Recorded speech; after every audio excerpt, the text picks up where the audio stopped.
This is the equivalent of the first or the second slide. This is the view from my bedroom balcony of my house in Charlotte. It's a particularly nice time of year. You cannot take a bad photograph in this season.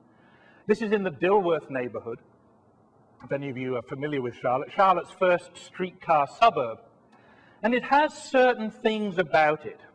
It has, for example, a range of housing types. Now, I'm not a particularly wealthy person. I'm a professor, right? Professors may not work very hard. You may subscribe to that myth. But no one has ever accused us of being overpaid. I'm an architect. Architects don't get terribly rich either. The folks around me clearly earn a lot more than I do.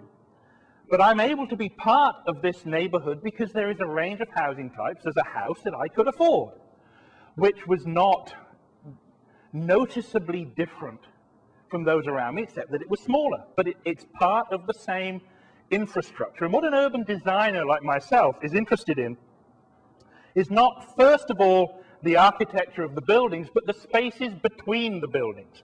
What happens between this wall and the houses opposite?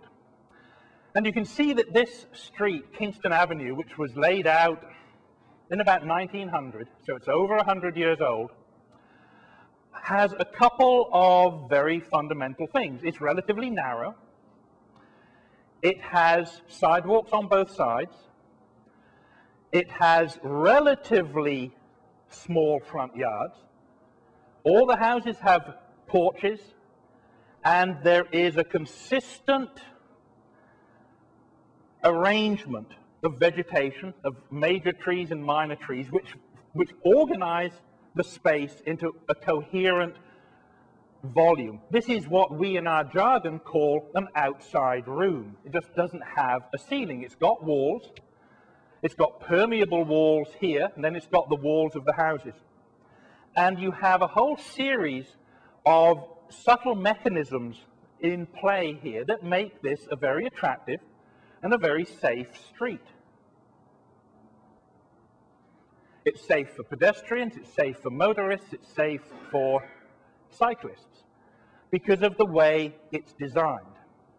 Now, the way this is designed in terms of street width, of sidewalks, of planting strips, of on-street parking, for nearly all my lifetime, I'm nearly 60, so from the mid-40s onwards, this kind of street in most of America was illegal. You could not build this. You were actually physically stopped from building this.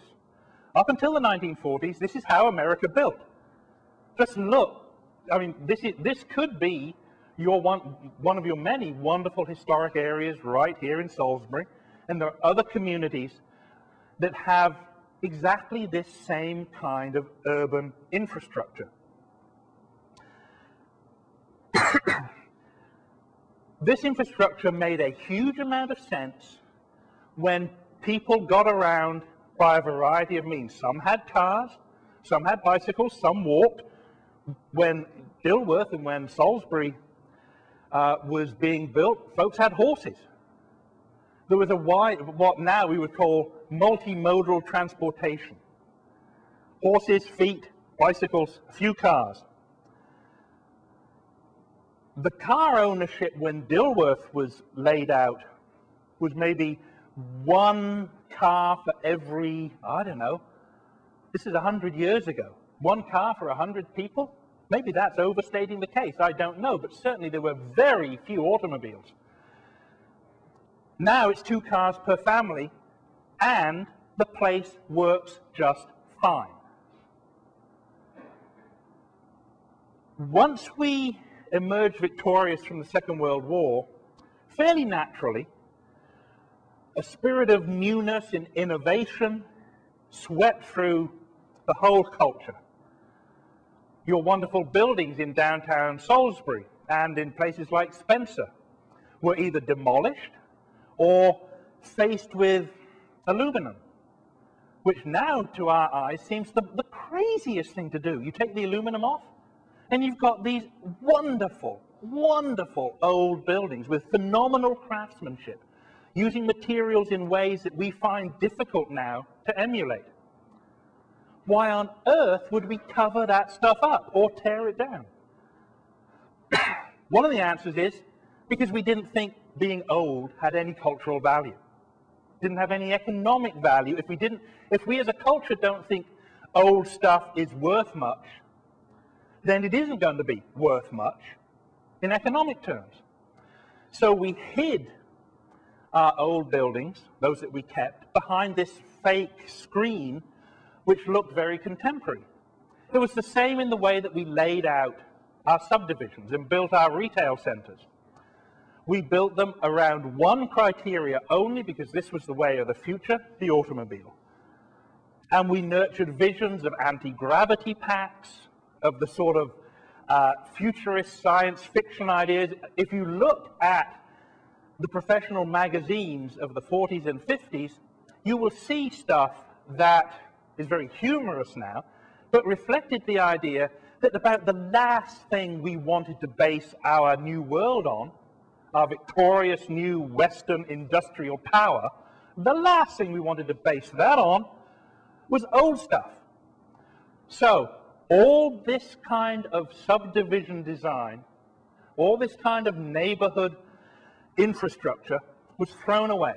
And we know what we built because we live in it today. Cul-de-sacs, no sidewalks, no organized street tree planting, no care or interest in the public realm. Our interest focused back on ourselves and our own peace, and then our own automobile, and then our own 2 automobiles, etc. And to a degree, our sense of public connectedness as a culture didn't vanish, but it certainly diminished. We weren't worried about that because it was all old stuff. We were going to make new things. We weren't going to worry about old things. Excuse me. Things like